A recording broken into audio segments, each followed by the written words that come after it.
Hola a todos y todas, ¿cómo están? Estamos hoy nuevamente en uno de estos diálogos que hemos generado junto a la ONG Faro Digital y el Grupo de Investigaciones DRINA de la Universidad de Barcelona, desde comienzos del confinamiento global, confinamiento ciudadano que ha hecho que no solamente en el contexto en que nos situamos acá en territorio español, en Cataluña, lo vivamos, sino que en todas partes del mundo.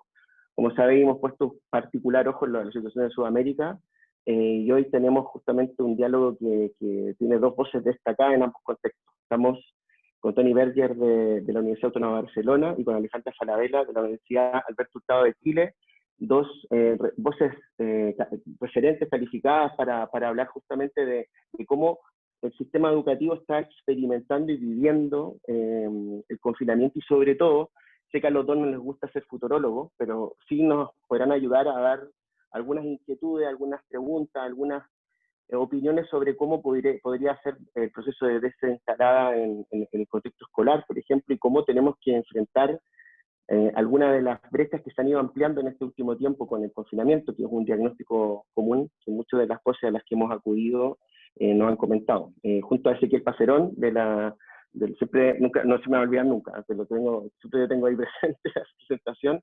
Nuevamente les agradecemos a ustedes dos por estar, a Alejandra directamente desde Chile y a Toni desde, supongo, desde Barcelona, ¿no? Sí, Sabadell, De en la provincia Sabadell. de Barcelona. Sí, sí, sí. ¿Qué tal, Alejandra? ¿Cómo están las cosas? Bueno, la situación en Chile está angustiante, la verdad, estamos como en los peores momentos de la pandemia, así que la situación está muy dura, con un gobierno además reaccionando bastante mal en realidad frente a la altura de lo que se necesita, así que los contagios están muy altos, así que bueno, está difícil trabajar en estos momentos en que la situación está como bastante angustiante, la verdad. Bueno, justamente sobre eso, un poco para entrar en el debate, ¿cómo ha sido trabajar en este confinamiento? ¿Ah? Porque hay una particularidad, si bien a nosotros nos tocó aquí en el territorio español en marzo, que era como la última parte del invierno, esto no implicó que en Chile también empezara una especie de confinamiento, primero voluntario, pero también masivo y numeroso, sobre todo en la región metropolitana de Santiago, a comienzos de marzo. Por lo tanto, vosotros tenéis un confinamiento hace 3 meses intenso. Nosotros acá en España lo hemos estado pasando muy mal, pero hay que reconocer que estas últimas 2 o 3 semanas a un poco de aire hemos podido tomar, no sé. Primero le pregunto a Toni, ¿cómo ha sido este periodo para la acción del teletrabajo, ¿no? El trabajo productivo, intelectual, el trabajo Claro. científico? ¿Cómo lo ha sido? Y luego para Alejandro la misma pregunta. Sí, no, el trabajo científico yo creo que ha sido complicado porque en las primeras, sobre todo las primeras fases del confinamiento, con todas las noticias negativas sobre contagios, muertes, era muy difícil hacer cualquier tipo de trabajo creativo.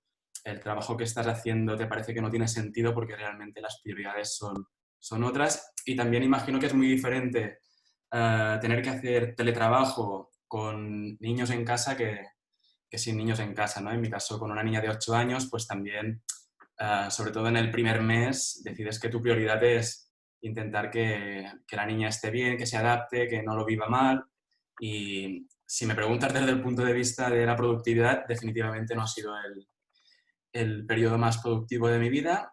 Aún así, claro, el hecho de no tener que viajar también ha generado como un contrapeso, ¿no? Porque en mi trabajo, sea por ir a congresos, trabajo de campo en países de América Latina, pues muchas veces están mucho tiempo fuera viajando y eso consume mucho tiempo y energía. De manera que, bueno, he recuperado los placeres de estar en casa y también eso ha tenido una cierta ventaja por lo que respecta a lo que me preguntabas de la productividad. Alejandra. Alejandra, ¿vos te tocó dar clases, por ejemplo, en estos tiempos de manera virtual? ¿Cómo llevaste el teletrabajo? Sí, hago clases en el pregrado, digamos, para la formación de docente y en doctorado y ahora magíster, así que sí, hago clases Claro, muchísimo. Y sí, difícil, yo creo que bueno, uno trae la oficina a la casa y eso es difícil porque tu espacio de trabajo se instala en tu espacio íntimo de la familia, entonces Y como decía Pablo, estamos ya como 3 meses ya encerrados. Entonces, claro, y además aquí en la región metropolitana estamos totalmente en cuarentena, digamos, aunque obviamente es un encierro muy inequitativo, porque algunos pueden encerrarse en sus hogares y otros no tienen esa posibilidad, por lo tanto es bien inequitativo las condiciones de los cuidados que hay que tener. Y bueno, es cansador, yo diría, es como que hay una frase que es muy buena que dice algo como, voy al trabajo para descansar y a la casa para trabajar. Entonces, claro, y juntar esas dos cosas, cuando uno tiene hijos, como que ir al trabajo en cierta medida es un descanso, porque los hijos demandan tanto. Entonces, Pues sí. pero bueno, en eso estamos. Yo creo que uno vive etapas también. En el primer momento, personalmente, estaba mucho más, fue como más estresante. Primero fue como, bueno, qué rico estar digamos, como que ya hay que hacerlo, hay que estar en la casa, después estresado y después ya entregado. Yo creo que como que uno vive distintas etapas en ya tanto tiempo ya en esto. Mira, yo para ordenar un poco junto a Ezequiel les proponemos que hablemos por espacio educativo, porque el primero, evidentemente, vuestro foco está en el sistema educativo, pero también sois académicos, investigadores de la universidad. Entonces, como para conectar y no mezclar después los temas, les propongo que hablemos de la universidad en torno a, desde vosotros mismos hacia vuestro entorno, ¿no? Por ejemplo, Alejandra decía recién que hacía clases, que está teniendo a hacer clases. Me gustaría saber, por ejemplo, si has tenido una merma de estudiantes, si los estudiantes esto les ha hecho alguna gracia tener que hacer los másteres que pensaban hacer presencial, hacerlos virtual. Hemos tenido relatos de otras personas de Chile, Argentina, que han tenido ahí un choque interesante con estudiantes que no le han dado el valor, por ejemplo, a la virtualidad por el solo hecho de, o no han asumido que han tenido que hacer un trabajo virtual con el mismo entusiasmo de la esperanza que tenían de hacerlo presencial. Y acá en el territorio español tenemos el problema, Tony, de que ahora vienen los máster, la matrícula está bajando, y bueno, muchos se están transformando en máster online, casi la mayoría. No sé si me pueden comentar un poco cómo ven esta situación en el entorno de la universidad primero. Tony y Alejandro. Sí, no, es muy preocupante porque se ha constatado que la matrícula de los másters ha bajado, está bajando. Nosotros tenemos un máster en el Departamento de Sociología sobre temas de globalización política educativa, que para que os hagáis una idea tiene 25 estudiantes que vienen de 20 países diferentes. Claro, esa riqueza de diversidad, de orígenes, de experiencias, será muy difícil que enriquezca el máster en un formato virtual como sí sucede cuando los estudiantes no solo están en clase juntos, sino que viven el día a día, espacios informales, intercambiando, haciendo trabajos.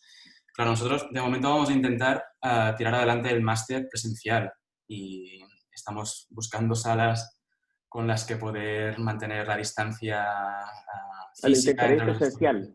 Sí, esto es nuestro objetivo, a no ser que las autoridades sanitarias digan lo contrario, pero de momento, si seguimos en este proceso de desconfinamiento y las fases como están previstas, no debería haber ningún problema, ¿no? Ya que estamos muchas veces pidiendo que abran las escuelas, yo creo que es muy coherente que también pidamos abrir las universidades siempre que ello sea posible, claro. Ahora, Tony, te hago una repregunta en cuanto a eso. A ver, ustedes buscan mantener la presencialidad de este máster puntual, pero ¿están considerando algún tipo de modelo híbrido, por lo menos con algunas horas o algunas clases, o van directo a lo presencial? Sí, alguna asignatura a lo mejor hacerla de forma intensiva y hacerla online para buscar ese formato más de blended learning, poder traer profesores de fuera, ¿no? También buscar alguna ventaja que pueda tener este tema de la mayor aceptabilidad de las clases online. A nivel de grado, ahora mismo hay muchos debates a nivel de facultad para ver cómo se hace, porque obviamente no hay espacios suficientes para hacer todas las clases de grado, sean troncales como optativas, de forma física, y parece que hay un planteamiento que genera mayor aceptación, que sería que de alguna manera se priorice las clases de primero a nivel presencial, ¿no? Porque normalmente en los primeros cursos es cuando hay más abandono por parte de los estudiantes y ahí priorizar un poco que haya ese contacto más directo con el profesorado y esa experiencia más gratificante del aprendizaje bueno, que está quedando muy claro que a pesar de que hay muchos movimientos a favor de la digitalización, que lo que es la educación es un acto todavía bastante analógico y que muchas personas valoramos la experiencia de dar clases en persona y por muchas cuestiones, ¿no? Pero sobre todo por la empatía que se puede generar con el alumnado en un contexto de clase presencial. Y ahí a lo mejor Alejandra me dará la razón si he estado haciendo clases delante de una pantalla con tus estudiantes con el micro desconectado, la cámara desconectada, te sientes realmente extraño y te da la sensación de que lo que estás haciendo no es exactamente lo que se considera un proceso de enseñanza y viceversa de aprendizaje de calidad, claro. Sí, ahí Alejandra te agrego antes de darte la palabra, si viste desde tu experiencia la complicación o si lo viste como algo problemático tener que ajustarse a las demandas quizás de los currículums, de las clases que tenías que impartir, y mismo si tuviste que adaptar las pedagogías o las metodologías para poder hacer este pasaje total a la virtualidad. So, yo diría que yo creo que es como bastante distinto el posgrado del pregrado. En el posgrado te diría que más o menos hemos mantenido la misma metodología y simplemente estamos online, o sea, porque también son grupos más chicos, son personas ya, o sea, en el doctorado son personas que además trabajan mucho por su cuenta y hacemos seminarios, pero hay una lógica que más o menos se mantiene, de conversación, de discusión, de lectura.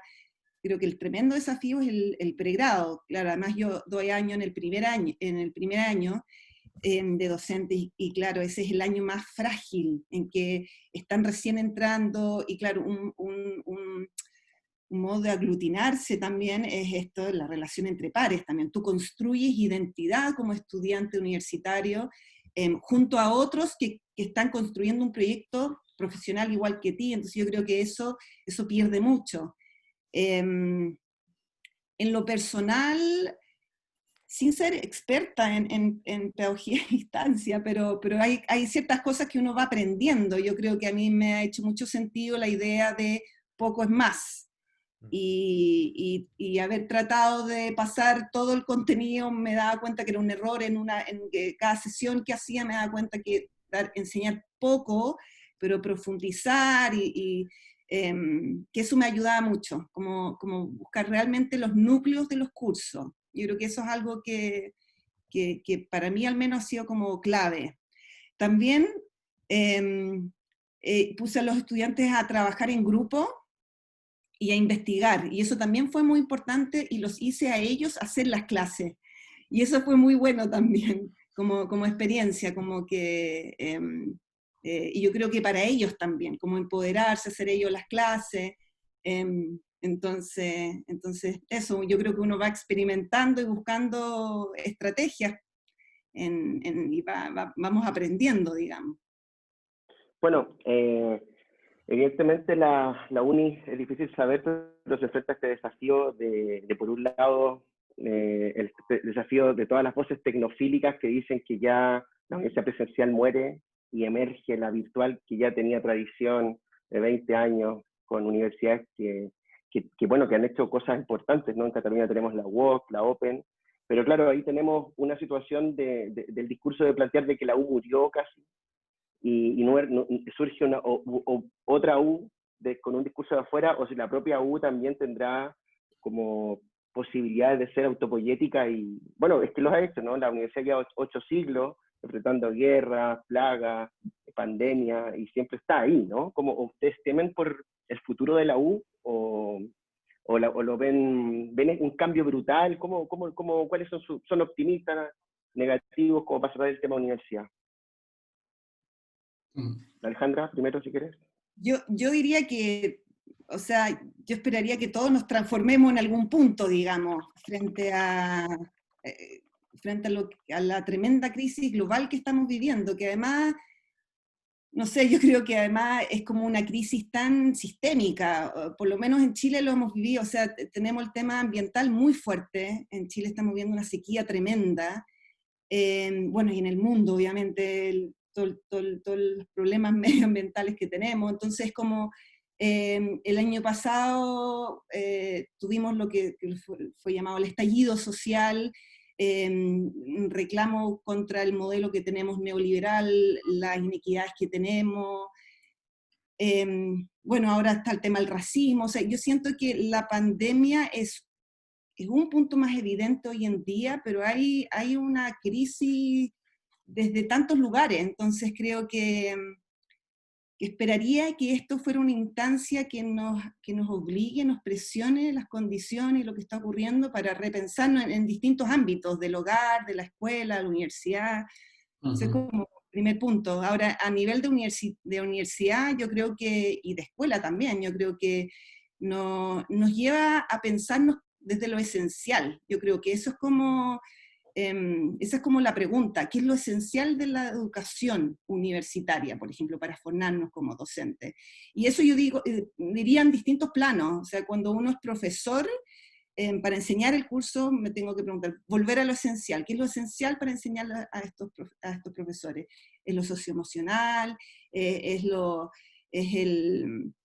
¿Son estos propósitos y estas reflexiones más relevantes? Yo creo que esa es como esa es como una pregunta muy importante. Ahora, ¿cuál es el camino para llegar a lo esencial? Bueno, eso es parte del debate, pero creo que esa es una pregunta que nos debemos hacer.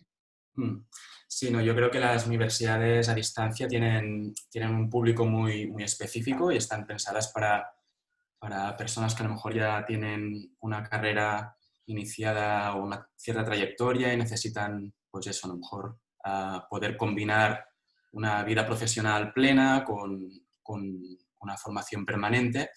En ese sentido, soy optimista con la continuidad de la universidad convencional. Eso no quiere decir que no tengamos que plantear algunos temas, como por ejemplo la presencialidad. Yo creo que en la universidad española, si la comparamos con otras universidades europeas, el nivel de presencialidad es muy alto, cuando a lo mejor podríamos reducir las clases presenciales a unas clases magistrales de mucha calidad y fomentar más el trabajo autónomo, la lectura individual, el trabajo en equipo fuera del aula, ¿no? Entonces yo creo que el tema de repensar la universidad yo creo que es necesario, pero creo que también es independiente al fenómeno que se ha generado ahora con el confinamiento por la crisis sanitaria. En todo caso, creo que es muy diferente plantear estas cuestiones de educación a distancia en etapas superiores y sobre todo en la educación superior que en etapas de educación infantil primaria, donde no hay estos hábitos de estudio, donde no hay esta capacidad de trabajo autónomo que sí que tienen los alumnos ya de una determinada edad. Entonces yo creo que son debates que son bastante paralelos y de naturaleza muy distinta. Bien. A ver, yendo más, saliendo un poquito de la uni y entrando un poquito más a las escuelas, ¿no? Me pareció súper interesante esto que decís, Alejandra, de que la crisis nos lleva a discutir o a poner foco en lo esencial, ¿no? De lo educativo. Los primeros días de la pandemia veíamos noticias en los medios de comunicación que hablaban de que la crisis nos afectaba a todos y a todas por igual, y me parece que el ámbito escolar, las escuelas, han sido justamente espacios públicos y las instituciones en donde nos quedó demostrado que la crisis no nos afecta a todos por igual.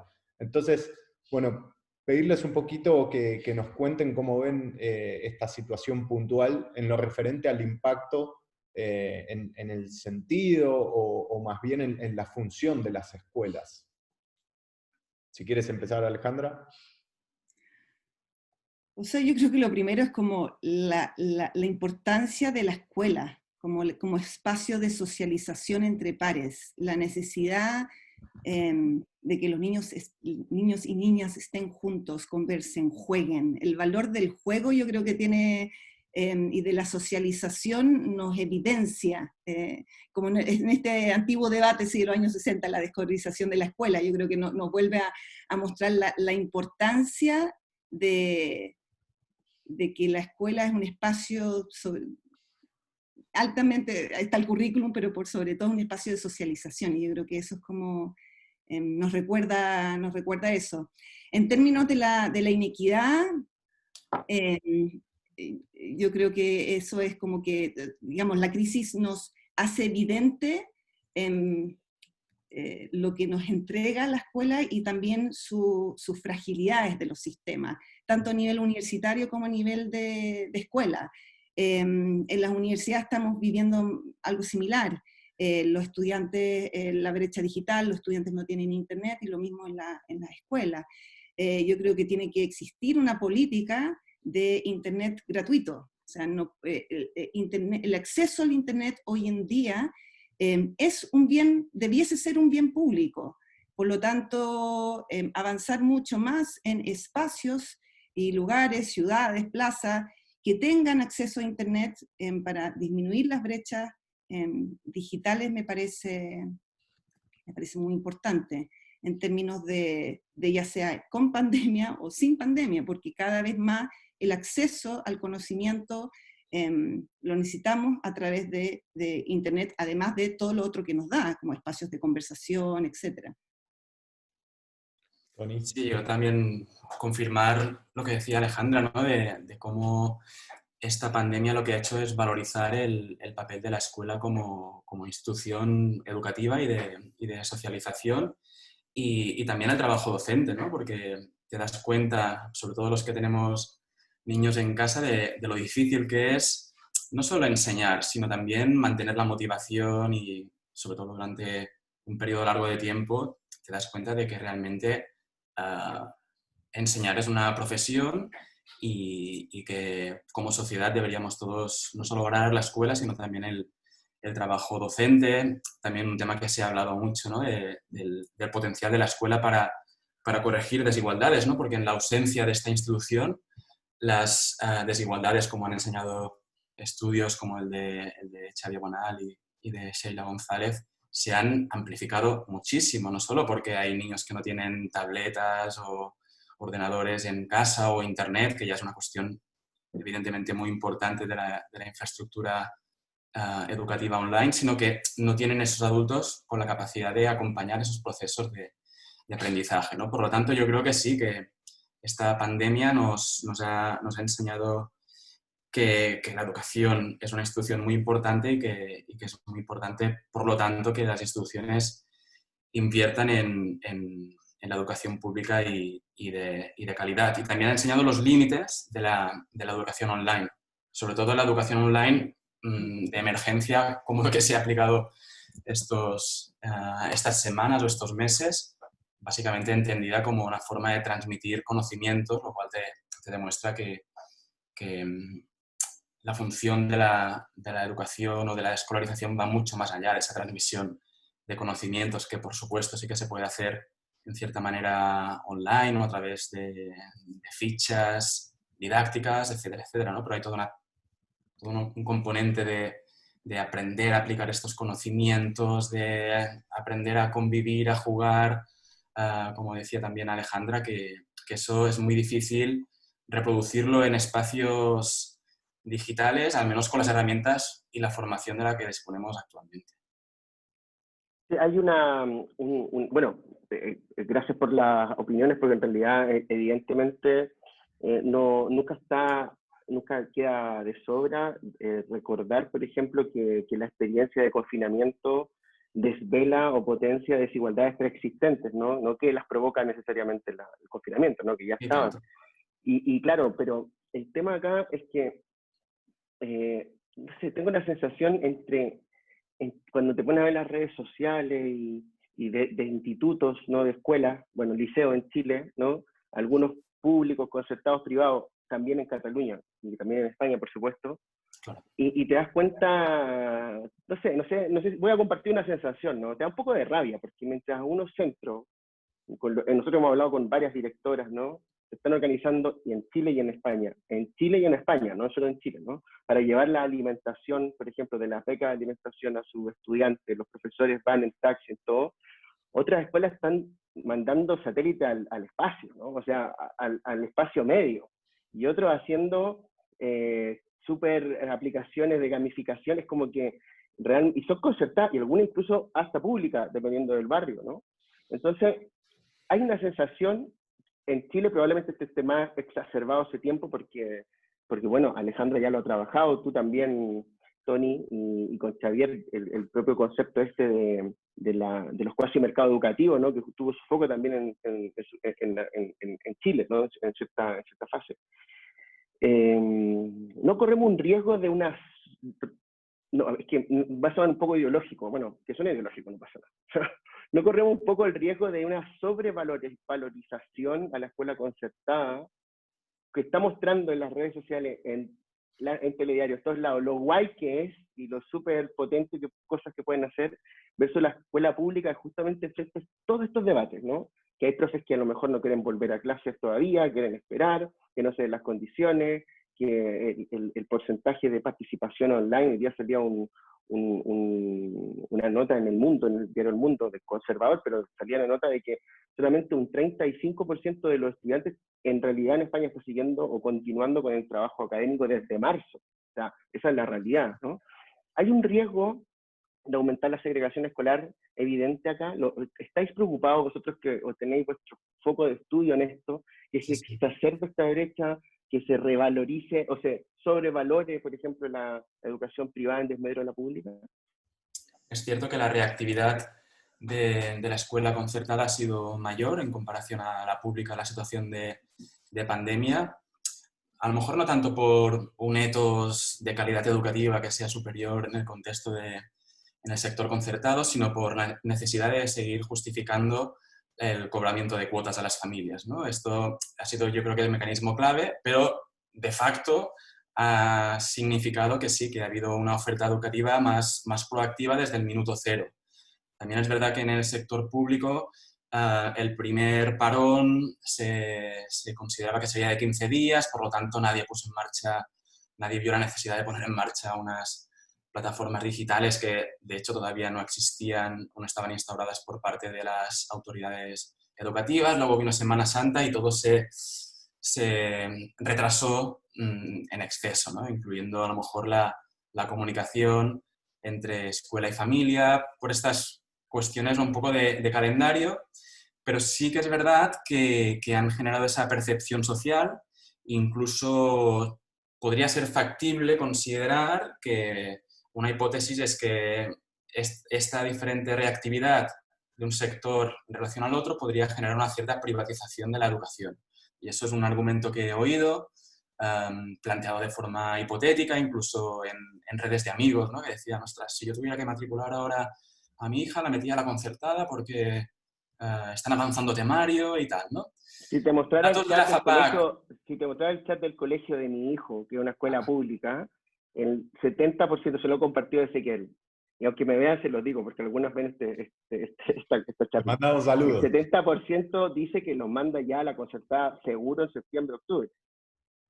Vale, bueno, datos de la FAPAC de hace 2 días decían que pareciera que la demanda del sector público ha aumentado al menos en Cataluña. Eso tampoco nos tiene que alegrar porque es muy probable que eso haya pasado no tanto por una cuestión de preferencia muy clara, sino por la crisis económica que está generando la pandemia o la situación de confinamiento y cómo ha aumentado el paro, hace que muchas familias no tengan la opción de pagar las cuotas de la concertada y opten por la pública, ¿no? Entonces, de alguna manera, la hipótesis de la privatización pareciera que no se está dando.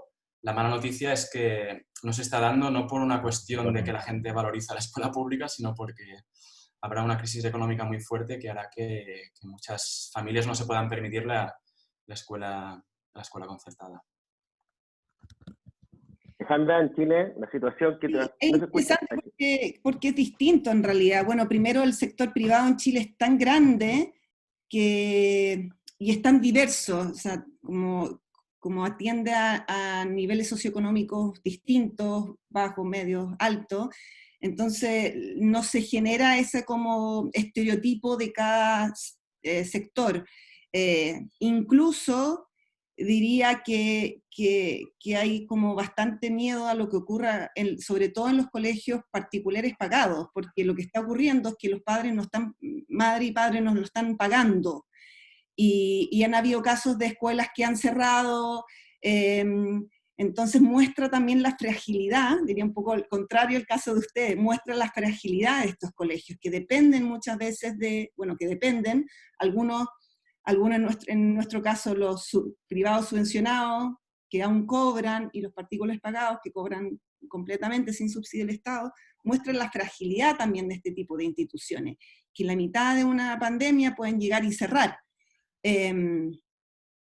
Entonces yo creo que bueno, es distinto, por el contrario ha mostrado como la fragilidad de este sector privado, y es problemático, también se genera todo un debate, en el fondo los padres dicen, tengo que pagar para un servicio que no se está dando, o se está dando a medias, entonces bueno, es un debate bastante mercantil más que...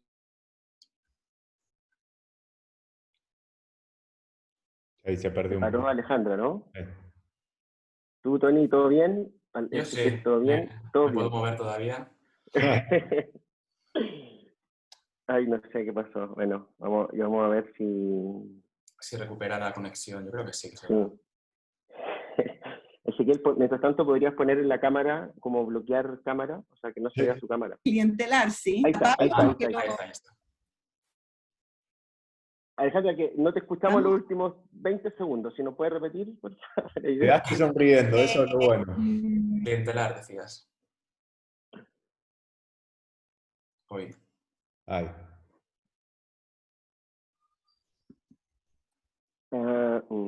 De crisis muestran las fragilidades de todo el sistema. Y yo creo que tanto en nuestro caso la fragilidad del sector privado y del negocio que implica, y lo que puede implicar para las familias, muestra, y otras cosas también, muestra por ejemplo lo que significa un currículum extenso, demandante, que sin pandemia los profesores ya la sufrían, digamos, esta ambición de agregar y agregar a un currículum muy extensivo, aunque está muy estudiado que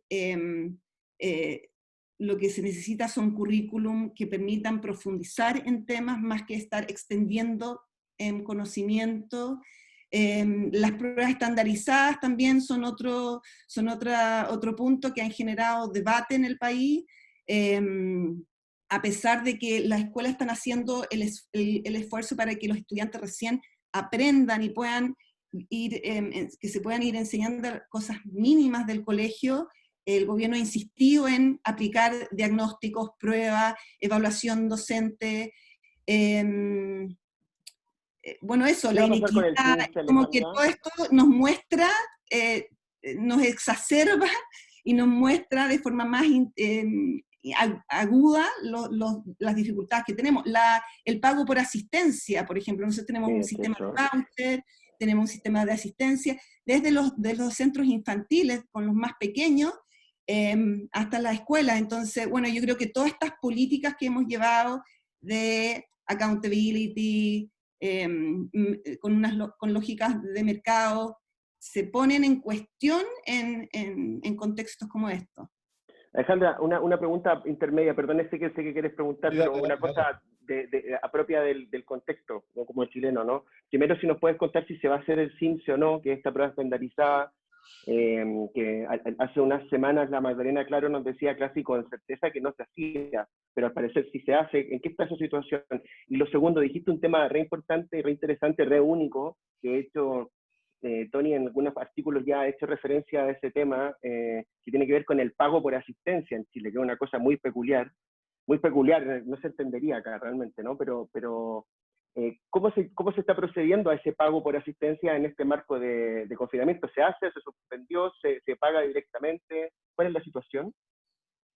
Claro, para que no en el fondo, Chile no solamente tiene un voucher anual, sino que tiene un voucher que se cuenta por asistencia cada 3 meses, lo que además ha sido, bueno, con los niños más pequeños sobre todo, pero también lo que sobre todo desfavorece a los colegios donde, bueno, mayores contextos de pobreza, o con niños con disabled, con problemas físicos, y bueno, en el invierno baja mucho, etc.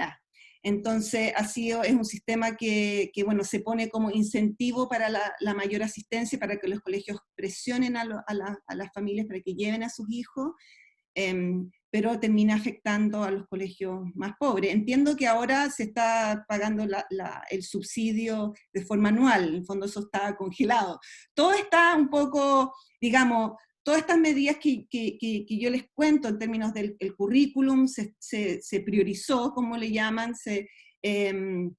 la asistencia, digamos, se congeló, el CINSE no se sabe, digamos, todas estas políticas se están ajustando, pero yo creo que no solamente se deberían ajustar bajo condiciones de pandemia, sino que debiésemos repensarla en condiciones normales, digamos.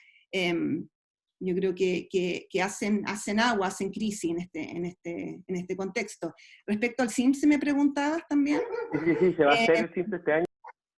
Bueno, yo creo que es como que es tal vez el contexto más evidente de la persistencia de los gobiernos de realizar este tipo de pruebas. En otros países no la han hecho, más que en términos políticos, ideológicos, no la han hecho por condiciones pragmáticos, de que no se puede realizar, que no están yendo, que no hay clases presenciales, etc. Pero no por una decisión de contexto. En el caso de Chile, hemos sido muchos los que hemos insistido en que el foco no debe estar en la evaluación en este momento, sino que estar recién en cómo apoyar los establecimientos en realizar las clases, tener acortar la brecha digital, o sea, el dinero además, porque además estas pruebas implican un gran costo en términos no menores, en términos de realizar este tipo de pruebas. Por lo tanto, los esfuerzos deben estar en otro lugar, no en estar evaluando. Además, lo que dijeron primero es que se va a hacer una prueba de diagnóstico, y además se va a hacer el CIMSE. Entonces, es esta idea, además, yo creo que es una ideología en que se invisibiliza al profesor. Es como que el profesor no existe. Y no ven que los profesores son los que están día a día con sus estudiantes, son los que están viendo si están aprendiendo o no, están hablando con sus madres y padres, o sea, están más cerca que nunca, con las dificultades que tienen, pero en el fondo apoyemos, los protagonistas ahora son los profesores y son su interacción y su trabajo con los alumnos. Entonces, como esta sensación que los gobiernos y los policymakers quieren ser como los protagonistas, y tener su rol, y hacer las pruebas, y después dar los números, y como cumplir su rol. Entonces, bueno, en términos más concretos, el Ministerio, en nuestro caso, sí ha dicho que va a realizar la prueba, y los últimos declaraciones han dicho que lo están evaluando. Entonces, no hay nada claro, pero han insistido que es importante tener un diagnóstico. Eso. Ahora, es loquísimo, porque el año pasado... ¿Pero tener un diagnóstico de qué? ¿De qué diagnóstico? ¿De qué? ¿Qué diagnóstico? Si además... ¿Diagnóstico? ¿De qué vamos a tener diagnóstico? ¿Y para qué? En el fondo, ¿para qué ese diagnóstico? Primero supone que los profesores no saben diagnosticar a sus alumnos. Además, ya el año pasado ocurrió algo muy similar. Tuvimos el estallido social, semanas sin clases, ocurrió algo similar, pero más corto, digamos.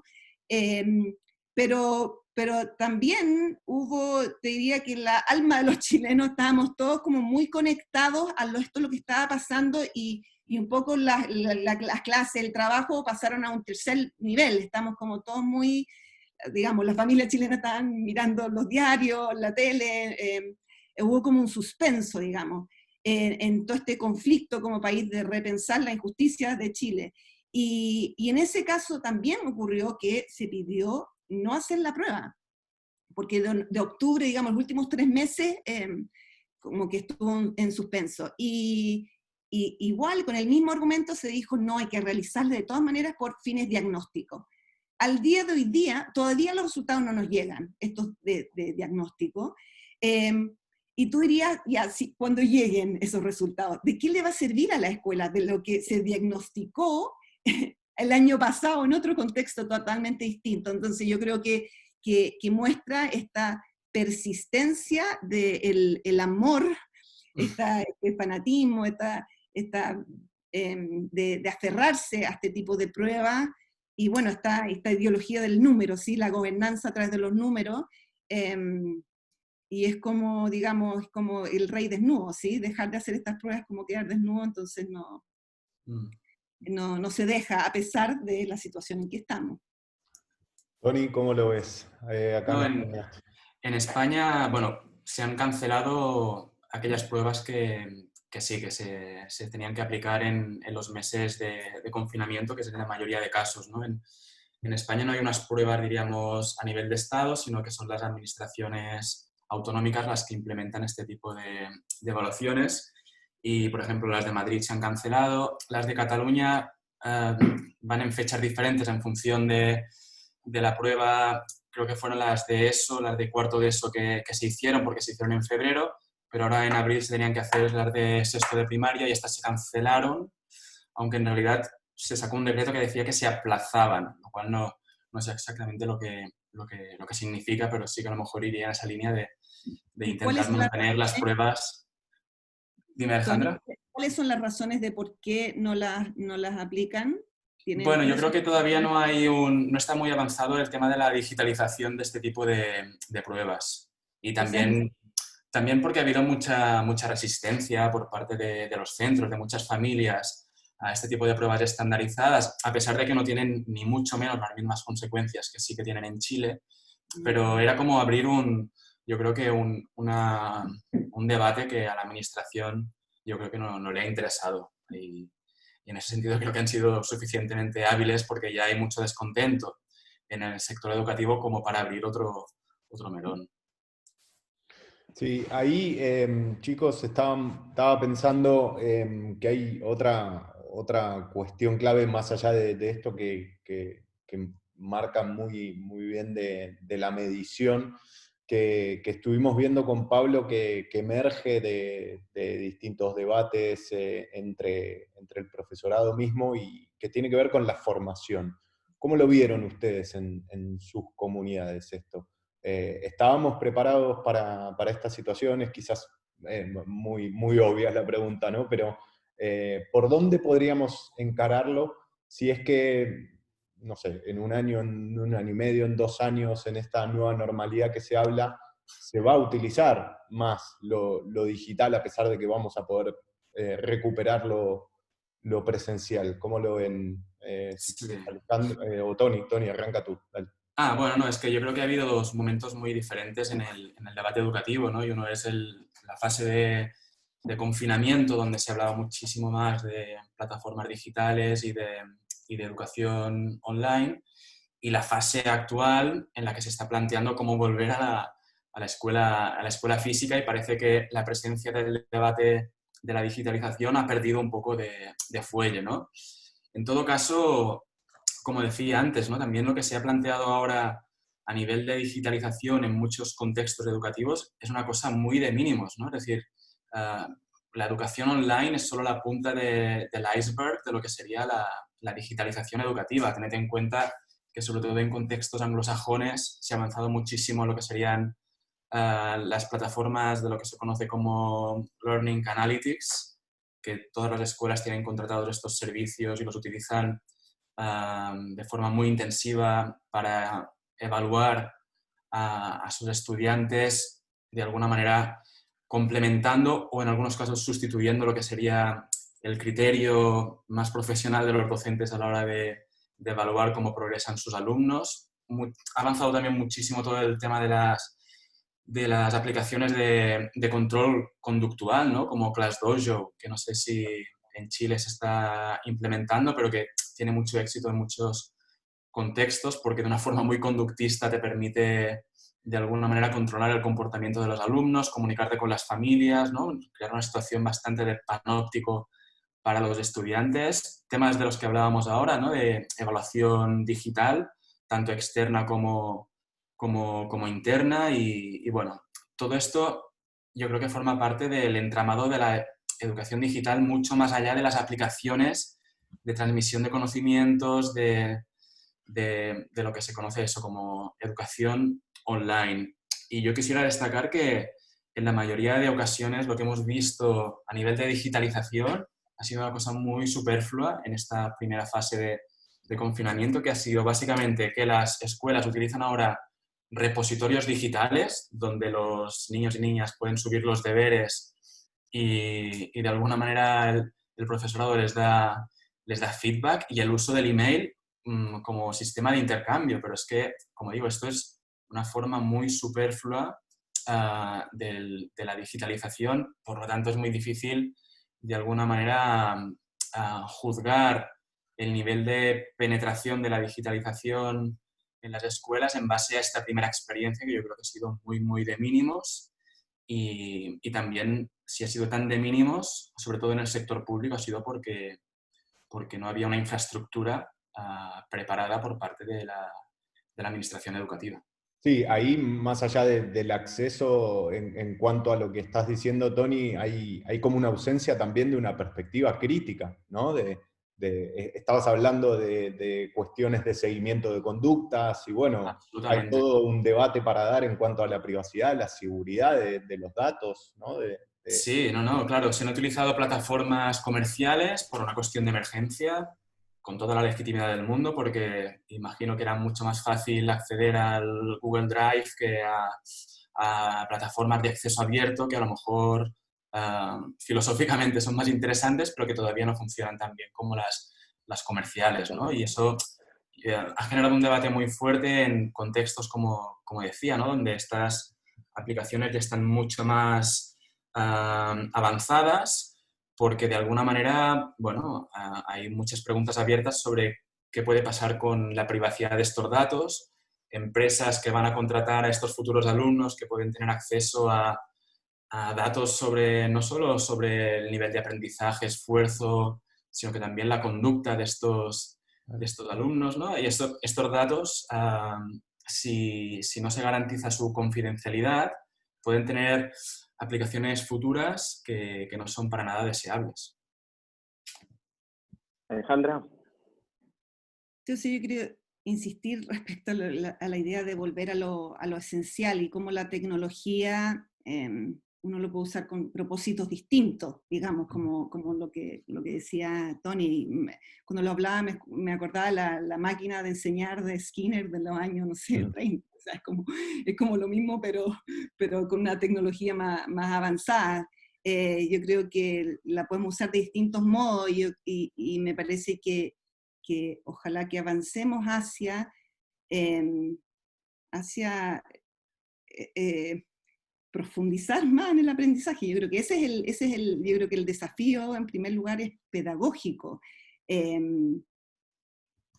Y con todo el paradigma que tenemos hoy en día, nos lleva a lo que hemos como desarrollado el concepto del fast teaching, ¿sí? Este tracking que le llevan a los alumnos, que ya sea con un programa, como dice Tony, o bueno, todo lo que ha llevado la estandarización de la educación, en que el profesor tiene que ser 1, 2, 3, 4 y va a llegar digamos, a sus buenos puntajes, digamos, al good performance, al buen desempeño. Entonces, yo creo que hay como una invitación a repensarnos también en términos del tiempo. Yo creo que en la modernidad, en esta concepción moderna así del tiempo, de que nos falta tiempo, yo creo que todas estas presiones en términos de currículum, enseñar es como que cuando empezó todo esto, los profesores empezaron a bombardear ¿sí? a los estudiantes de tareas y esta sensación de que tenemos que hacer mucho y además demostrarla a otros. Yo creo que si me preguntan hacia dónde quisiéramos que avanzáramos, esta idea más de la enseñanza lenta, ¿sí? O esta idea del currículum en espiral, o sea, cómo avanzamos con las tecnologías a nuestro favor para profundizar más que presionar, extender, eso en términos del aprendizaje. Bueno, a ver, obviamente seguiríamos hablando con vosotros, porque estamos aprendiendo de una manera tremenda. 3 horas más, pero entendemos que tendremos cosas que hacer, así que les vamos a quitar los últimos 5 o 7 minutos para ir haciendo 2 preguntas. ¿Vamos bien, no? ¿De tiempo estos 7 minutos, cómo lo tienen? Muy bien. Alejandra, vale. Mira, hay una cosa que los dos abordaron que creo que es importante, que nosotros hemos conversado con gente, pero genera mucha, no sé si crispación, pero genera cierta duda. El tema de los aprendizajes curriculares o del contenido curricular que no se pudo coger durante este periodo de confinamiento. Por ejemplo, algunas escuelas plantean que, bueno, no es nuestra situación porque nosotros lo hemos hecho con nuestras herramientas y tal. Otros plantean, no es lo más importante ahora, lo importante es el acompañamiento emocional, pero bueno, ese propio discurso genera cierta segregación, ¿no? Amplía esa brecha. Entonces, un colega, por ejemplo, de Tony, Flavio Bonal, nos decía que había que generar espacios de aprendizaje acelerado, para sobre todo las escuelas más vulnerables, porque si no esta brecha era sustantiva. Y bueno, lo hemos pensado, hemos pensado incluso en la viabilidad de esto, pero hay escuelas que tienen tanta complejidad social que esto ni es viable. Entonces, cuando hablamos con la directora, nos decían, ya me explicarán vosotros qué es la aceleración del aprendizaje, porque o sea, yo tengo otras problemáticas. ¿Qué sugerirían vosotros como voces expertas, voces con experiencia en el ámbito de la educación, sobre este periodo de tiempo donde algunas escuelas no pudieron transferir los contenidos curriculares a sus estudiantes? Para la vuelta a clase, ¿los retomamos? ¿Los damos por perdidos? ¿Cómo los situamos? Y aprovecho de preguntarles en la misma respuesta porque está conectada. De cara a la vuelta a clase, sería interesante hablar con los estudiantes de lo que ha pasado, ¿no? Porque claro, de pronto el sistema habla entre sí mismo, pero el estudiantado también ha tenido que vivir esta experiencia, una experiencia pandémica que sucede cada 100 años. ¿Es la escuela, es la instancia escolar el espacio donde uno podría explicarle a los estudiantes lo que se ha vivido, lo que se ha hecho, no solamente a nivel de escuela, ¿no? Sino también a nivel de universidad? Bueno, con eso les pregunto. Tony. Vale, le quería dar la palabra a Alejandra, pero sí, evidentemente la mejor manera de evitar que la pandemia, esta maldita, siga generando más desigualdades educativas sería intentar corregirlas a partir de la institución educativa con más autoridad, ¿no? que es la escuela, ¿no? Y aquí yo priorizaría el regreso a la escuela, ahora que estamos en una fase que ya lo permite, de aquella población con más necesidades educativas, que está en peores condiciones de aprendizaje en casa, ¿no? Eso yo creo que sí que se podría haber hecho mucho mejor, porque realmente la fase de reapertura de los centros ha sido, yo diría que muy desafortunada, en el contexto al menos español y catalán en particular, porque ha sufrido de una serie de problemas como muy básicos de implementación de políticas, ¿no? Tanto Alejandra como yo, a lo mejor más que estudiar lo que pasa dentro de las aulas, estudiamos cómo se organiza el sistema educativo, cómo los gobiernos intentan hacer reformas educativas, las resistencias. Y yo creo que cualquier manual de primero de ciencias sociales te explica cómo hacer una reforma, en este caso cómo aplicar una medida tan básica como reabrir los centros y que para ello tienes que informar bien, tienes que crear consensos, tienes que comunicar bien, tienes que distribuir responsabilidades y eso no se ha hecho para nada bien, al menos en nuestro contexto, ¿no? Y eso yo creo que se hubiera entendido mucho mejor por parte de los diferentes actores educativos si se hubiera dado prioridad precisamente a intentar corregir estas desigualdades que hemos visto que se han ido ampliando durante el periodo de confinamiento y definitivamente eso se podría haber hecho ya en una fase como la actual, en la que estamos la mayoría de ciudades y de provincias del territorio español, en la que sí que es posible, de alguna manera, compartir espacios con una cierta distancia social, ¿no? Por lo tanto, si es verdad que 28 estudiantes no caben en un aula, yo lo que habría hecho habría sido, con el consenso necesario, priorizar la escolarización del alumnado con más problemas educativos. Y otra posibilidad ahí que yo creo que sería quizás más factible, porque estamos viendo que ahora el mes de junio la situación es demasiado conflictiva para poder avanzar en este sentido, sería intentar al menos avanzar el curso escolar al 1 de septiembre.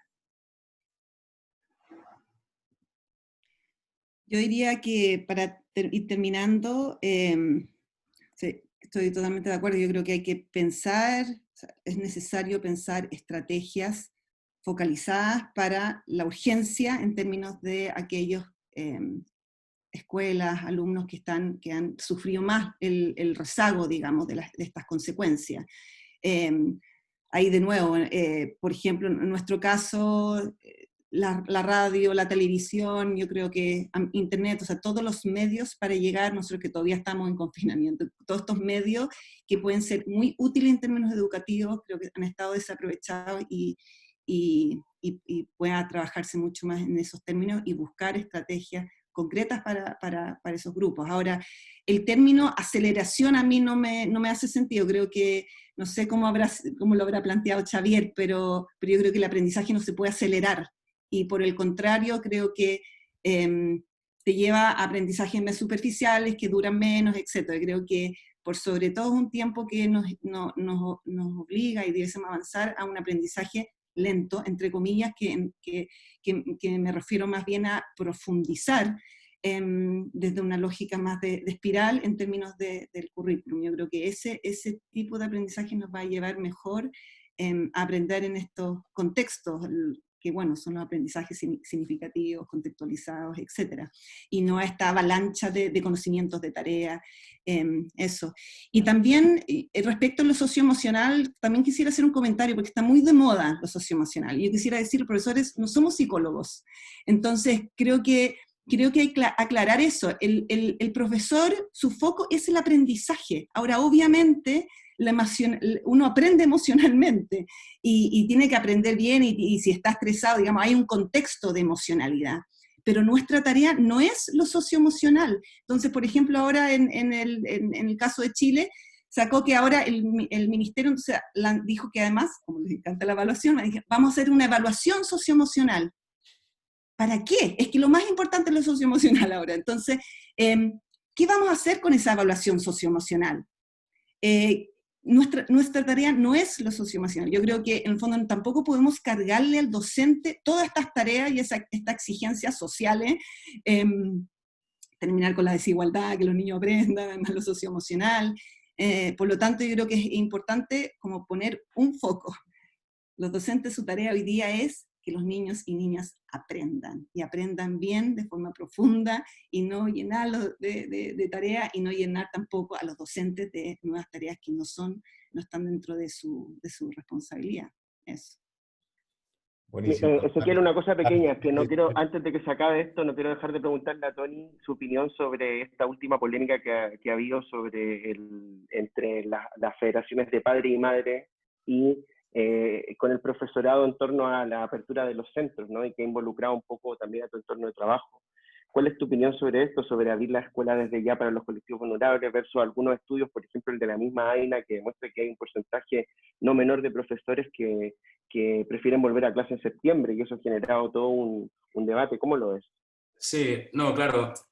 Aquí lo que ha pasado ha sido que precisamente por un tema que he ido de alguna manera enfatizando a lo largo del conversatorio, que es sobre todo la dejadez o la lentitud de la administración educativa, se ha permitido que emerja un debate que ha confrontado a profesores contra familias, ¿no? Y eso creo que ha cristalizado mucho en redes sociales, y de alguna manera es un debate muy, muy desafortunado, ¿no? Porque en realidad es muy fácil descalificarse en las redes, llamar a los profesores corporativos, a las familias aparcaniños. Y si ese debate ha eclosionado, ha sido porque a lo mejor la administración educativa no ha comunicado bien, no ha programado bien esta fase de reapertura, y de alguna manera yo sería partidario de que los centros abran en condiciones. Creo que plantear un debate entre el derecho a la salud y el derecho a la educación de alguna manera puede ser pertinente en un contexto de pandemia, pero en un contexto de desescalamiento, mientras se sigan las prescripciones sanitarias, pues no debería de generar el debate que está generando. Si bien es verdad que también ha habido mucha incertidumbre, ha habido muchas opiniones sanitarias contradictorias, ¿no? Al principio parecía que los niños eran una especie de bomba vírica, ahora parece que los niños no transmiten y que todo puede volver a la normalidad. Yo creo que todas estas dificultades, ¿no? de generar consensos en un contexto de incertidumbre han hecho que se genere, como decía, ¿no? Un debate bastante desafortunado y que sobre todo se esté vulnerando las oportunidades educativas de los más desfavorecidos. Por lo tanto, ahora es muy difícil que esto se pueda corregir. Estamos entrando en la fase 2 en las mayores ciudades del Estado español. Quedan 2 semanas de escolarización formal. Yo creo que lo más adecuado sería ahora por parte de la administración educativa sentar a los actores clave e intentar hacer que la fase de reapertura de los centros se haga de la forma más digna y en mejores condiciones materiales posible, ¿no? Porque si no vamos a reproducir este debate que estamos teniendo ahora, que como digo es poco productivo para la población que más lo necesita, que son los niños y niñas, en septiembre. Y eso no, esperemos que no sea así. Ahí, de las últimas intervenciones, de lo último que dijeron tanto Alejandra como Tony, me surge como conclusión lo fundamental del rol de los estados, ¿no? De los gobiernos, de las administraciones. Tanto en esto que dijiste, Tony, del desconcierto, como lo que decía Alejandra, a fin de cuentas, de la cantidad de presiones que están recibiendo el profesorado. Esto que comentabas de, sí, nuestro rol es el aprendizaje y hoy en día, bueno, ¿cuánto se lleva de la energía y del trabajo del profesorado, el apoyo, el sostener, el contener? Y me parece que también que este retroceso de los estados en la intervención en la educación es lo que nos ha llevado a una crisis como la que estamos viviendo, ¿no? También me acordaba la conversación que tuvimos con Pablo con personal de la sanidad, ¿no? Conversamos con una chica enfermera y bueno, quizás estas deben ser las grandes lecciones que debemos tomar, ¿no? De volver a recuperar lo público, tanto en materia sanitaria como en materia educativa, porque me parece que estos debates que estamos viendo acá en España las últimas semanas me parece que tienen claramente como indicador retomar una vuelta del apoyo, de la inversión económica y del sostenimiento de políticas públicas que no dejen tan solos a profesores y a profesores, ¿no? Y Para bueno, hay un cerrar, problema de fondo, sí. perdona, para también complementar lo que estabas diciendo, hay un problema de fondo en nuestros sistemas educativos, yo diría en el contexto español, en el sur de Europa en general, si nos comparamos con lo que pasa en países nórdicos, que es un problema de desconfianza dentro del sector público, desconfianza entre la administración y los profesores y la administración, las familias y las escuelas. Hay una serie de relaciones muy viciadas que dificultan, como decía, la implementación de políticas aparentemente muy básicas como la reapertura de los centros, ¿no? Y tengo colegas en Dinamarca, en Noruega, que cuando te explican cómo ha ido la situación tanto del confinamiento como el desconfinamiento, es para quitarte el sombrero, ¿no? Porque ha habido muchísima más autonomía real por parte de los profesionales de la educación en la toma de decisiones, pero también se les ha dado más capacidad de liderazgo y de autorregular tanto la implementación de la educación online como el regreso a las escuelas, ¿no? Y aquí, en cambio, se da autonomía a las escuelas cuando conviene, ¿no? En fase de confinamiento, sí, no, aquí no, la administración no hace nada porque las escuelas son autónomas. A la hora de volver a las escuelas, de reabrir, las escuelas reciben una ordenanza 3 días antes de 500 páginas de cómo reabrir sin darles la posibilidad de dar su opinión, lo cual ha generado pues, estrategias encubiertas de resistencia que como familias todos también hemos sido un poco testigos de ellas y de cómo han funcionado, ¿no? Pero yo creo que ahí hay un problema de base, que es esa falta de confianza en el sistema educativo que por suerte para otros países europeos no existe y eso facilita que se garantice y se salvaguarde el derecho a la educación, claro. Claro. Sí, me hiciste acordar cuando conversamos con Aina Tarabini que nos planteaba justamente esta cuestión, ¿no? Como analizarlo en función de la red del ecosistema educativo. Exacto. Y como siempre, bueno, profesorado le echa la culpa a la política, la política a las familias, bueno, es como todo un entramado súper complejo. Y bueno, la verdad, yo por lo menos en lo personal me quedo con un montón de cuestiones que he ido anotando. Si me veían con los dedos moviendo, era que Sí, yo estaba igual, tratando de anotar y no perder nada de lo que conversamos. Les quería agradecer tanto a Alejandra como a Tony por el tiempo, por las ganas que le pusieron. Y bueno, esperemos que no muy pronto, no muy lejos, podamos hacer la revancha. Siempre decimos que queremos hacerla presencial y esperemos que así sea. Así que de vuelta agradecerles a ambos. Un gusto. Ya pues, chao, gracias. Chao, chao.